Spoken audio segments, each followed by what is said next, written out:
अब की बार 400 पार एक तरफ का नारा है, दूसरी तरफ है जाति जनगणना। नैरेटिव कौन सा ज्यादा पावरफुल है और आपको अगले 8 हफ्तों में क्या होता नजर आ रहा है? नहीं, अगले 8 हफ्तों में क्या होगा इसका अनुमान लगा पाना तो मुश्किल है। जातीय जनगणना तो निश्चित तौर पर नैरेटिव नहीं है। 400 पार तो एक नारा है, एक वॉर क्राई कह सकते हैं, गोल सेटिंग कह सकते हैं on behalf of BJP and NDA, लेकिन वो भी पब्लिक का नैरेटिव नहीं है, वो तो बीजेपी का अपना स्लोगन है। तो आपका जो सवाल है, मुझे नहीं लगता है कि जातीय जनगणना नैरेटिव का हिस्सा है। नैरेटिव नरेंद्र मोदी हैं, नरेंद्र मोदी की कार्यशैली है, उनके सरकार ने जो अचीव किया या अचीव नहीं किया वो है, उनकी अपनी विचारधारा है, उनके काम करने का तरीका है, वो आगे क्या कर सकते हैं उस पर जनता का अपना असेसमेंट जजमेंट है। चुनाव उसके इर्द गिर्द होगा। लेकिन आपके एक और साथी हैं जो एक और पदयात्रा कर रहे हैं, पदयात्रा तो नहीं पर भारत जोड़ो न्याय यात्रा कर रहे हैं, और वो आजकल कुछ एंग्री यंग मैन की भूमिका में नजर आ रहे हैं। राहुल गांधी की बात कर रही हूँ। भारत जोड़ो न्याय यात्रा विच इज द भारत जोड़ो यात्रा 2.0 जो उनकी चल रही है, इसको आप कैसे देखते हैं? और इस यात्रा, पहली यात्रा के बाद तेलंगाना में उन्हें जीत मिली, कर्नाटक में जीत मिली, इस यात्रा के बाद how do you see Rahul Gandhi in this election season? देखिए, इस पर मैंने पहले भी टिप्पणी करी हुई है। यात्राओं का एक अपना महत्व है। यात्रा चाहे आप पैदल करें, गाड़ी से करें, हेलीकॉप्टर से करें, पब्लिक कनेक्ट, पब्लिक आउटरीच, जो भी पब्लिक सर्विस में है, पब्लिक डोमेन में है, उसको तो करना ही है। अगर आप वैसा कोई प्रयास करते हैं तो उसका निश्चित तौर पर कुछ ना कुछ फायदा आपको होगा। लेकिन यात्रा का जो फायदा है वो चुनावी परिणाम में असर उसका इफेक्ट हो जाए, ये जरूरी नहीं है। इस देश में सबसे चर्चित जो यात्रा रही है वो आडवाणी जी की सोमनाथ से अयोध्या की यात्रा रही। उस यात्रा ने आडवाणी जी को घर घर उनके नाम को पहुंचाया, राम मंदिर को मुद्दा बनाया, भाजपा को उनके ग्रासरूट पर कैडर बनाने में मदद करी। पर से उस यात्रा से भाजपा चुनाव नहीं जीत गई। तो यात्राएं जब आप करते हैं तो आपकी खुद की समझ बेहतर होती है, पब्लिक को आपको करीब से देखने, जानने, समझने का अवसर मिलता है, लेकिन उससे आप चुनाव जीत जाएं ये जरूरी नहीं है। जहां तक राहुल जी की ये यात्रा का सवाल है, जैसा कि आपने देखा पहली बार उन्होंने जो यात्रा की उसका फायदा उनको कर्नाटक में अपेरेंटली और तेलंगाना में शायद मिला, लेकिन उसी यात्रा का फायदा राजस्थान में, मध्य प्रदेश में, छत्तीसगढ़ में नहीं मिला। तो जो बात मैं आपको बता रहा हूं कि उससे राहुल गांधी को कुछ फायदा हो सकता है, लोग उनके बारे में बेहतर समझ सकते हैं, जान सकते हैं, लेकिन वो चीज आपके इलेक्शन के परिणाम में कन्वर्ट हो जाए उसके लिए और कई फैक्टर आपके पक्ष में होने चाहिए।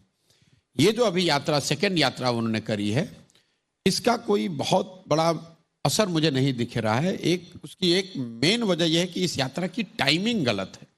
मैं पहला आदमी हूं जिसने ये पब्लिकली आज से महीने भर पहले शुरू किया कि जिस किसी ने भी इनको सुझाव दिया है इस यात्रा को करने के लिए, तो यात्रा की मेरिट, फॉर्मेट, इम्पैक्ट को छोड़ दीजिए, शेयर टाइमिंग जो है वो गलत है। इसलिए गलत है कि आप यात्रा कर रहे हैं कांग्रेस के लीडर के तौर पर, और इसी बीच में आपने इंडिया अलायंस भी बनाया। तो इंडिया अलायंस का अगर यात्रा होता तो इंडिया अलायंस के सारे कॉन्स्टिट्यूएंसीज के पार्टिसिपेंट होते, वो है नहीं, और यात्रा आप कर रहे हैं कांग्रेस के लीडर के तौर पे, और आप इंडिया अलायंस के की कंपोनेंट के एक तरह से कर्णधार हैं, कैटलिस्ट हैं। तो ये तो ऐसे हो गया कि आप मल्टी कंट्री आर्मी को लीड कर रहे हैं, और जब लड़ाई का समय आया तो जो मल्टी कंट्री आर्मी है उसका जो कमांडर इन चीफ है वही हेडक्वार्टर को छोड़कर कहीं बाहर है।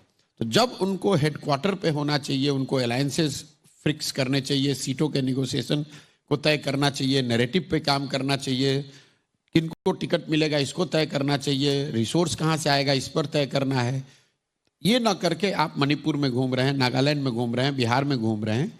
तो मुझे लग रहा है कि स्ट्रेटेजिकली और टैक्टिकली दोनों तरह से ये गलत मूव है, टाइमिंग के हिसाब से।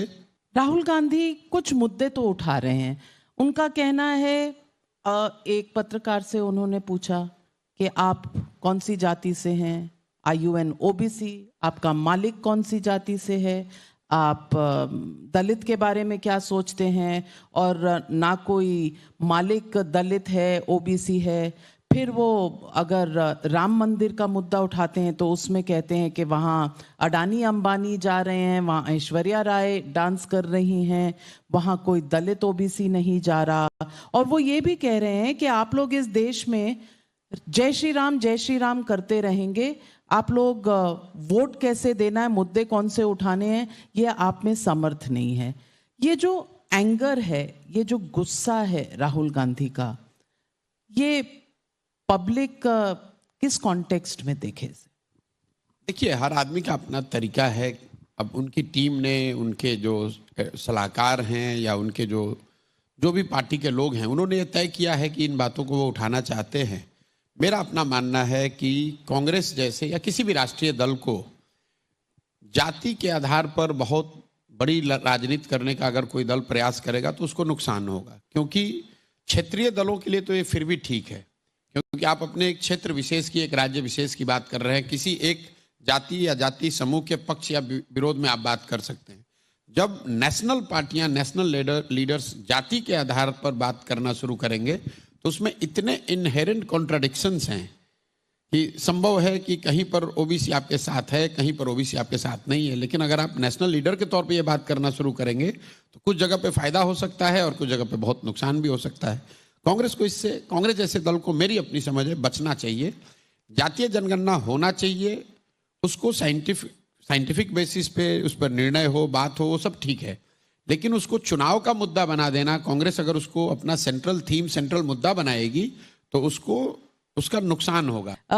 लेकिन आपने कहा इंडिया अलायंस के साथ बातचीत करनी चाहिए। May be the Congress can turn around and से हमने अखिलेश यादव के साथ, समाजवादी पार्टी के साथ अलायंस करके 17 सीटें ले ली हैं, तो हमारी तो सक्सेस है। आम आदमी पार्टी के साथ भी दिल्ली में कम से कम 4 और 3 पर मामला सेटल होता हुआ नजर आ रहा है।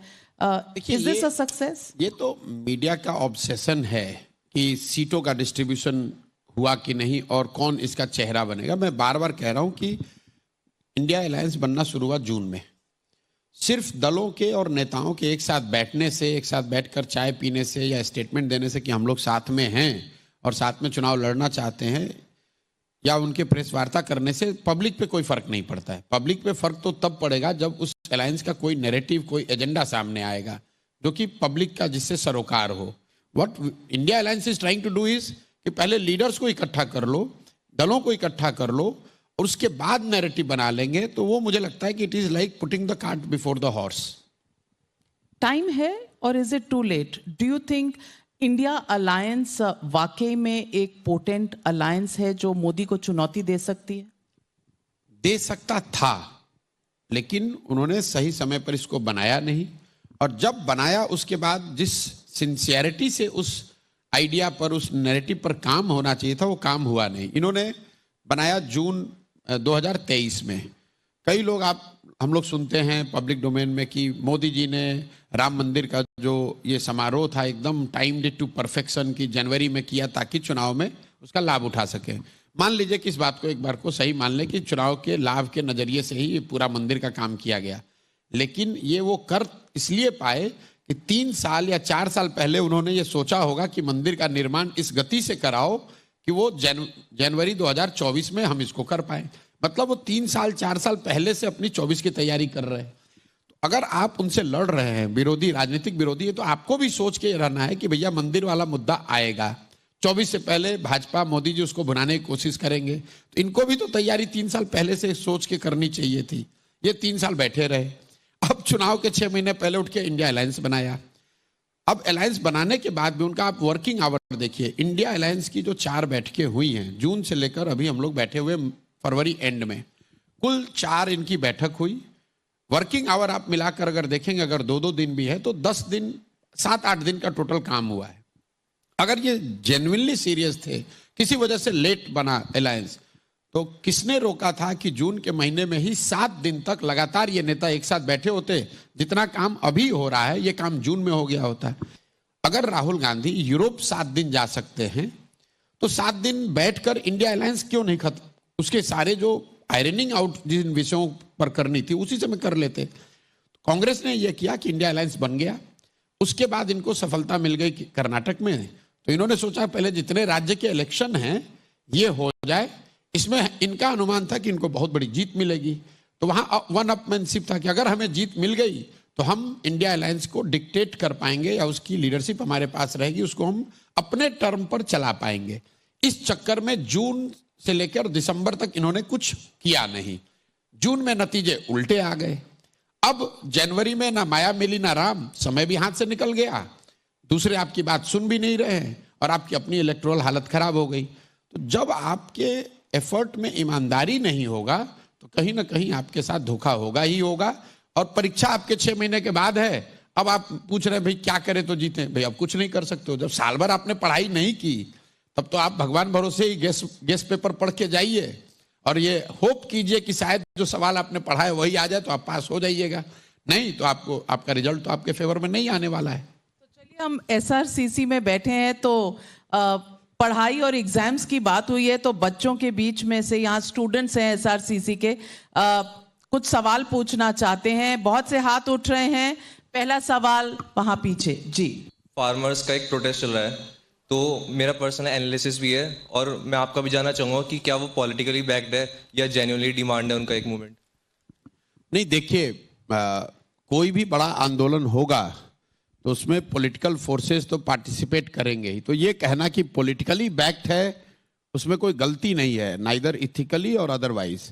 अब चूंकि कोई बहुत बड़ा पॉलिटिकल मूवमेंट इसके इर्द गिर्द खड़ा नहीं किया गया है, तो फार्मर्स अपने स्तर पे जो प्रयास कर रहे हैं वो आपको पिछले बार दिखा। उस समय सरकार को झुकना भी पड़ा, कानून वापस लिए इन्होंने, जो फार्मर्स के कानून, जो 3 फार्म रिलेटेड कानून बनाए गए थे। अभी फिर उसका दूसरा वर्जन हम लोग देख रहे हैं। आंदोलन इसलिए हो रहा है कि जमीन पर यह मुद्दा है, लेकिन सरकार के फेवर में 2 बातें। एक कि ये लोकसभा चुनाव के बहुत करीब हो रहा है, तो अब शायद इतना समय नहीं है कि इनको इलेक्टोरल उसका बहुत बड़ा नुकसान देश स्तर पर हो। और दूसरा, जो फार्मर प्रोटेस्ट कर रहे हैं अभी भी largely it is Punjab, Haryana और वेस्टर्न यूपी का फिनोमेना है, पैन इंडिया फिनोमेना नहीं बना है। सरकार के लिए ये चिंता का कारण है। जितना मीडिया दिखा रही है कि ये मुद्दा ही नहीं है, ऐसी बात नहीं है। सरकार में जो लोग बैठे हैं उनके हाथ पांव फूल रहे होंगे, ये उनके लिए अच्छे साइन नहीं है। जो अभी हो रहा है ये अच्छा साइन नहीं है। ओके, लक्ष्य सही नहीं है और हाथ ऊपर जा रहे हैं। एक क्वेश्चन यहाँ सामने से लेते हैं। नमस्कार प्रशांत जी, मैं एसआरसीसी का स्टूडेंट हूँ, हनी देवल मेरा नाम है। नाम इसलिए बता रहा हूँ ताकि नेशनल न्यूज़ पे पहुँच जाए। एंड मेरे 2 प्रश्न हैं।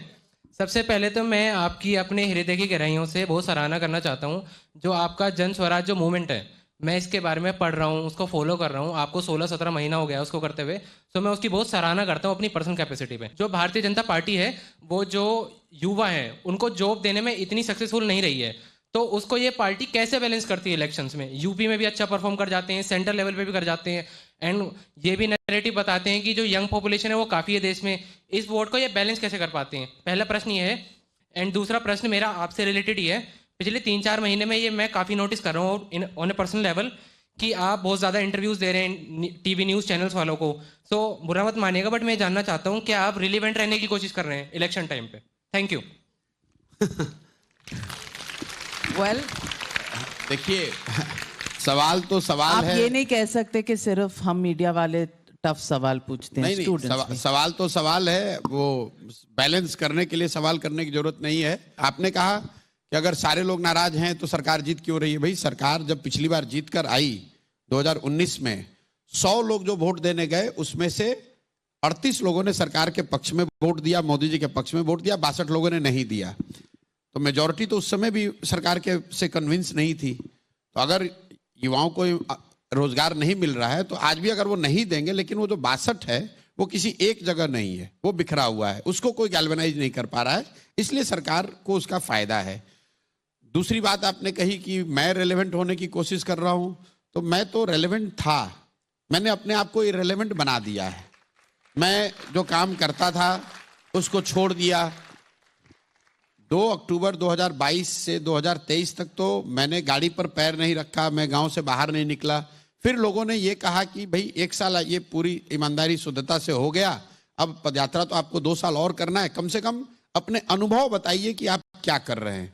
तो कुछ लोग, जैसे नाविका जी भी वहां कैंप में आई थी, कभी कभी लोग यहाँ भी बुला लेते हैं। तो महीने में मैंने अब 4 से 5 दिन निकाले हैं कि मैं बाहर आकर उन लोगों से मिलूंगा जो जनसुराज के बारे में पूछना चाहते हैं या उस समझना चाहते हैं, मेरे अनुभवों से के बारे में चर्चा करना चाहते हैं। मुश्किल ये है कि मैं आया हूं यहाँ जनसुराज की बात करने, लेकिन आप ये पूछना चाह रहे हैं कि मोदी जी का क्या होगा, किसको वोट मिलेगा। तो आप तो उसी नजरिए से देख रहे हैं, मैं तो उसको कंट्रोल नहीं कर सकता हूं।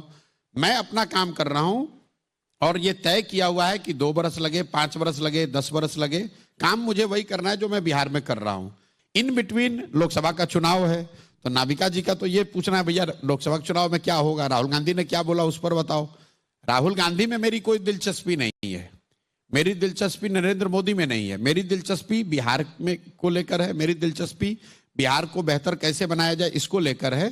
प्रशांत किशोर जी, आपने कहा आपका कोई इंटरेस्ट नहीं है राहुल गांधी पर, अब इस पर मेरा भी सवाल नहीं, मोदी जी में भी नहीं है, उनमें इंटरेस्ट था तब उनके साथ काम किया। राहुल गांधी में जब इंटरेस्ट था तो उनके साथ काम किया या काम करने की कोशिश की। मेरा इंटरेस्ट अभी देश के किसी नेता या पॉलिटिकल फॉर्मेशन में नहीं है, मेरा इंटरेस्ट बिहार है, मैं वो काम कर रहा हूं। लेकिन जो मेरी पृष्ठभूमि है, मैंने बॉलिंग तो की नहीं, आपने बैटिंग पहले शुरू कर दी। मेरा सवाल आप है, सेलेक्टिवली ये कह रहे हैं कि राहुल गांधी में नहीं, ये हेडलाइन बनाने की कोशिश कर रहे हैं। मैं बिल्कुल, प्रशांत किशोर ने कहा कि राहुल गांधी में इंटरेस्ट नहीं है। मेरा ना राहुल गांधी में इंटरेस्ट है ना मोदी जी में इंटरेस्ट है, मेरा किसी भी नेता में, किसी भी पॉलिटिकल फॉर्मेशन में इंटरेस्ट नहीं है। क्योंकि जिन नेताओं के साथ मेरा इंटरेस्ट रहा वो 10 साल काम किया, करके देखा, सीखा। सिर्फ नेताओं और दलों के जीतने से मेरा अपना मानना है समाज के स्तर पे आमूलचूल परिवर्तन की अपेक्षा रखना बेमानी है। बहुत सही कहा। और जनता के कुछ और सवाल हैं, ट्विटर पे आपके लिए बहुत सवाल आए हैं, सोशल मीडिया पर सवाल पूछे जा रहे हैं, हमारे ईमेल्स पर आ रहे हैं। नजर एस धालीवाल पूछ रहे हैं, what will be the future of Indian democracy if BJP wins 2024 elections? आप बता सकते हैं कि कॉन्स्टिट्यूशनल पोस्ट यानी कि CBI, ED, ECI, election commission of India, human rights commission, minority commission रहेंगे इंडिपेंडेंट या नहीं? निश्चित तौर पर जब भाजपा अगर जीत कर आती है मोदी जी के नेतृत्व में, तो जो भी देश में लोकतांत्रिक व्यवस्था बनी हुई है, जो उसके की कंपोनेंट्स हैं, बड़े इंस्टीट्यूशंस हैं, they will continue to weaken further. और ऐसा नहीं है कि ये सिर्फ मोदी जी के लिए, भाजपा के लिए है, लेकिन देश ने पहले भी देखा है। कांग्रेस के राज में जब इंदिरा जी की ही अकेले तोती बोलती थी, तो आपने देखा है इलेक्शन कमीशन, कोर्ट्स या मीडिया की हालत क्या थी। और आज भी जब मोदी जी के ही नाम पर सब कुछ हो रहा है, तो स्वाभाविक है कि वो आपको दिख रहा है कि भाई इलेक्शन कमीशन या जुडिशरी या मीडिया में उन लोगों का दबदबा है। जो भी सत्ता में रहता है उसको थोड़ा अनड्यू एडवांटेज इस चीज का होता ही है। लेकिन मैं दोनों बात कहना चाह रहा हूं कि जो बात राहुल गांधी या कांग्रेस वाले कह रहे हैं कि मुझे आप इलेक्शन कमीशन, मीडिया, जुडिशरी दे दो, मैं एक चुनाव जीत जाऊंगा, इनको इंडिपेंडेंट कर दो तो हम लोग चुनाव जीत जाएंगे, ये बहुत मुझे लग रहा है कि सुपरफिशियल बात है। कोई उलट के पूछ सकता है भाई 2014 में आप ही सरकार में थे, तब तो मीडिया, जुडिशरी, इलेक्शन कमीशन सब पर आपका प्रभाव था, तब आप चुनाव कैसे हार के 50 के नीचे आ गए? जनता बहुत होशियार है, वो अगर दिल्ली में मोदी जी को वोट देती है, राज्य में उनके विरोधी को जिताती है ताकि बैलेंस बना रहे। आप गांव देहात में जाकर पूछ लीजिए लोगों से, पूछिए भाई मोदी जी को दिया था लोकसभा में वोट, विधानसभा में उनके कहने पे क्यों नहीं दिया? तो लोग मजाक में कहते हैं भैया एक ही आदमी को सब पावर थोड़ी ना दे देंगे। एक और बहुत इंटरेस्टिंग सवाल है अतुल कुमार सिंह का नोएडा से, अगर राहुल गांधी 2024 में भी बुरी तरह हारते हैं तो उन्हें क्या करना चाहिए? क्या उन्हें संन्यास ले लेना चाहिए? मैं ये बात इसलिए कह रहा हूं कि 3 बार अगर किसी को पब्लिक रिजेक्ट कर देती है, फिर भी क्या वो सामने आना चाहिए एक ऑल्टरनेटिव बन के? नहीं आना चाहिए। मतलब ये तो अगर आप फिर वही दुनिया भर के जितने डेमोक्रेटिक प्रैक्टिसेस हैं, वहां एक तरीका है कि भाई आप एक मौका आपको मिले, 2 मौका मिले, लेकिन ये दोनों साइड से लागू होता है। दुनिया में ये भी प्रैक्टिस है कि आप 10 साल जीत कर आ गए, आपने शासन चला लिया, अब मौका किसी दूसरे को दीजिए। तो ये बात मोदी जी पर भी लागू होती है, भाई 3 बार जीत के आ गए, अब जीवन भर मत रहिए, किसी दूसरे को दीजिए। राहुल गांधी पर भी ये लागू होता है कि भाई आप 15 साल विरोध में रह लिए, आप नहीं, आपको सफलता मिली, किसी दूसरे को मौका दीजिए ताकि वो विरोधी पार्टियों का या विरोधी आइडियोलॉजी का या काउंटर आइडियोलॉजी को रिप्रेजेंट कर सके। मुझे ऐसा लगता है व्यक्तिगत तौर पे कि ये 10 साल का जो रूल है ये लागू होना चाहिए देश में, पक्ष और विपक्ष दोनों पर। आपने सवाल राहुल जी के लिए पूछा है, मैं दोनों के लिए कह रहा हूं कि सत्ता और विपक्ष दोनों में जो चेहरे हैं उनको 10 साल 15 साल का मौका मिलना चाहिए। अगर 10 साल आप सत्ता में रह के नहीं कर पाए, 15 साल नहीं कर पाए, तो अब किसी दूसरे को करने दो, या जो किया वो करने दीजिए, अब किसी दूसरे को मौका दीजिए।